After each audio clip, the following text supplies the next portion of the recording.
நம்ம தமிழ் மொழிய செம்மொழின்னு சொல்றோம், உயர்தனிச் செம்மொழின்னு சொல்றோம், ரொம்ப பெருமையா இருக்கு. ஆனா ஒரு நிமிஷம் யோசிச்சு பாப்போமா, இப்படி வெறும் வார்த்தைகளால பெருமை பேசுறது மட்டும் போதுமா? இல்ல, அதோட ஆழத்தை, அதோட அழக நாமளும் கொஞ்சம் அனுபவிச்சு பார்க்க வேண்டாமா? சரியா? இந்த கேள்விக்குள்ள தான் நாம இன்னைக்கு போக போறோம்.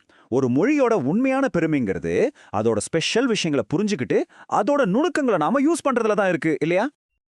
இத புரிஞ்சுக்கிறதுக்கு ஒரு சூப்பரான கதை இருக்கு. இந்த கதையில ரெண்டே ரெண்டு முக்கியமான ஆளுங்க தான். ஒருத்தர் வார்த்தைய வச்சு வித்த காட்டுற ஒரு பயங்கரமான புலவர். இன்னொருத்தர் கஞ்சத்தனத்துக்குன்னே பேர் போன ஒரு ராஜா. இப்போ இவங்க ரெண்டு பேருக்கும் நடுல ஒரு போட்டி நடக்குது. ஒரு பக்கம் புலவர் தன்னோட அறிவால மொழியோட ஆழத்தை காட்டணும்னு நினைக்கிறாரு. ஆனா இன்னொரு பக்கம் அந்த ராஜா இருக்காரே, அவரோட கஞ்சத்தனம் அதை தடுக்க பாக்குது. இங்கதான் கதையே சூடு பிடிக்குது. புலவர் ஒரு அருமையான பாட்டு பாடுறாரு. அதை கேட்டு ராஜா ரொம்ப இம்ப்ரெஸ் ஆகி, அருமை, உன்னோட பாட்டுக்கு நான் 100 பொற்காசு தர்றேன்னு சொல்றார். சரி, 100 பொற்காசு, இதுதான் நம்ம கதைக்கு, நம்ம சொல் விளையாட்டுக்கு ஸ்டார்டிங் பாயிண்ட். இப்போதான் அசல் ஆட்டமே ஆரம்பமாக போகுது. நம்ம புத்திசாலி புலவர் தன்னோட வேர்ட் பிளேவா ஆரம்பிக்கிறாரு. ஒரே கன்ஃபியூஷன், ஒரே பரபரப்பு. என்னாச்சுன்னு பார்க்கலாமா? ராஜா அந்த பொற்காசை எடுக்க போகும்போது புலவர்கிட்ட சொல்றாரு, இரு 100 தருகிறேன், அதாவது வெயிட் பண்ணு 100 தர்றேன்னு சொல்றாரு. ஆனா நம்ம கில்லாடி புலவரோட காதுல அது எப்படி விழுது தெரியுமா? 200, அதாவது 200ன்னு விழுது. ராஜா அந்த 100 பொற்காசோட வர்றாரு.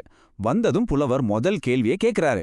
என்னமண்ணா, நீங்க 200 தரேன்னு சொன்னீங்களே? ராஜாவுக்கு செம ஷாக். என்னது, பட்டப்பகல்ல கொள்ளையடிக்கிறியான்னு டென்ஷன் ஆயிட்டாரு. ராஜா கோபத்துல கத்திட்டு இருக்கும்போது புலவர் கூலா ஒரு சிரிப்பு சிரிச்சுக்கிட்டு அடுத்த பாம்பு போடுறாரு. இல்ல மன்னா, நீங்க 300, அதாவது 300 பொற்காசு தரேன்னு சொன்னீங்கன்றாரு. அவ்வளவுதான், ராஜாவோட கோபம் இன்னும் அதிகமாயிருச்சு. ஆனா நம்ம புலவர் அசரவே இல்ல. ராஜாவோட கோபத்தை பார்த்துட்டு கடைசியா சொல்றாரு, மன்னா, நீங்க சொன்னது 400 பொற்காசுகள், அதாவது 400.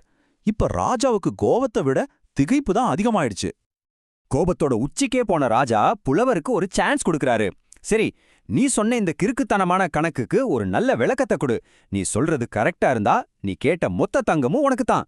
100 சவால் விடுறாரு. ஆஹா, இப்பதாங்க கதையோட முக்கியமான கட்டத்துக்கே வந்திருக்கோம். புலவர் எப்படி அந்த லாங்குவேஜ் பஸ்ல உடைக்கிறாரு, அந்த புதிரை எப்படி விடுவிக்கிறாருன்னு நாம இப்ப பார்க்கலாம்.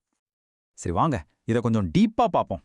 முதல்ல ராஜா சொன்ன 100, அதாவது வெயிட் பண்ணு 100 தர்றேங்கிறத புலவர் 200ன்னு மாத்திட்டாரு. ராஜா டென்ஷன் ஆகி எப்போ சொன்னன்னு கேட்டதுக்கு புலவர் 300, அதாவது முன்னாடி 100 சொன்னீங்களேன்னு சொன்னது 300ன்னு மாத்திட்டாரு. கடைசியா ராஜா கோபத்துல யாரா சொன்னதுன்னு கேட்டதுக்கு 400 தர்றேன்னு நீங்க தானே சொன்னீங்க அப்படிங்கறத 400ன்னு மாத்திட்டாரு. பாத்தீங்களா அந்த திறமைய? இந்த மொத்த கதைக்கும் பேஸ்மெண்ட் என்ன தெரியுமா? சிலேடைன்னு சொல்ற ஒரு அற்புதமான இலக்கிய டெக்னிக் தான். இது சும்மா ஒரு வேர்ட் பிளே இல்ல. ஒரே வார்த்தையில, ஒரே வரியில பல அர்த்தங்களை ஒளிச்சு வைக்கிற ஒரு கலை. இதுதான் தமிழ் மொழியோட ஆழத்தையும் நம்ம சிந்தன வளத்தையும் காட்டுது. சரி, கதை இப்ப கிளைமேக்ஸ்க்கு வருது. புலவரோட புத்திசாலித்தனத்தையும் நம்ம மொழியோட ஆழத்தையும் புரிஞ்சுக்கிட்ட அந்த ராஜா அடுத்து என்ன செஞ்சாரு? அவர் கோபப்படல, அதுக்கு பதிலா அந்த பாடத்தை ஏத்துக்கிட்டாரு. புலவரோட திறமைய பாராட்டிட்டு, சரி நீ மட்டும்தான் திறமசாலியா, நானும் தான்னு சொல்லி அவரும் விளையாட்டுல இறங்கிட்டாரு. ராஜா சொல்றாரு, புலவரே, இப்ப நான் ஒரு கணக்கு சொல்றேன் கேளு. நீ புத்திசாலித்தனமா கேட்ட அந்த 400, அதோட நீயே உருவாக்குன அந்த 300, அதோட நீ மாத்தி சொன்ன அந்த 200, கடைசியா நான் முதல்ல தர்றேன்னு சொன்ன அந்த 100 அப்படின்னு எல்லாத்தையும் வரிசையா சொன்னாரு. புலவருக்கே ஒரே ஆச்சரியம். ராஜா அந்த சொல் விளையாட்ட ரசிச்சு எல்லாத்தையும் கூட்டி மொத்தம் 1000 பொற்காசுகளை பரிசா கொடுத்தாரு. பாருங்க, கஞ்சத்தனம் கூட அறிவுக்கு முன்னாடி தோத்து போயிடுச்சு. ஓகே, இந்த கதையோட நீதிய நம்ம ஆரம்பத்துல கேட்ட கேள்வி கூட கனெக்ட் பண்ணி பார்க்கலாம். அப்போ ஒரு மொழிய உண்மையாவே பெருமைப்படுத்துறதுன்னா என்ன? இந்த கதை நமக்கு என்ன சொல்லி கொடுக்குது? உண்மையான அப்ரிசியேஷன்ங்கிறது மொழியோட சின்ன சின்ன விஷயங்களை ரசிக்கிறதுல தான் இருக்கு. இந்த மாதிரி சொல் விளையாட்டு, புத்திசாலித்தனம், இதெல்லாம் நம்ம மொழி எவ்வளோ ரிச்சான மொழிங்கிறதுக்கு அடையாளம். நம்ம மொழி சும்மா பேசுறதுக்கு மட்டும் இல்ல, அது நம்ம மூளைக்கு வேலை கொடுக்குற ஒரு சூப்பரான பிளே கிரவுண்டு. அதை உயிர்கோட வச்சுக்க வேண்டியது நம்ம பொறுப்பு. அதனால இனிமேல் தமிழ் ஒரு செம்மொழி, பழமையான மொழின்னு வெறும் பெருமை மட்டும் பேசாம அதோட ஆழத்துக்குள்ள நாமளும் கொஞ்சம் இறங்கி பாப்போமா? இந்த மாதிரி சொல் விளையாட்டுகளை, அதோட அழக நம்ம டெய்லி லைஃப்ல கொண்டு வந்தா நம்ம மொழியை நாமளே அடுத்த லெவலுக்கு எடுத்துட்டு போகலாம். என்ன சொல்றீங்க? நம்ம செம்மொழியை நாம சேர்ந்து உயர்த்துவோமா?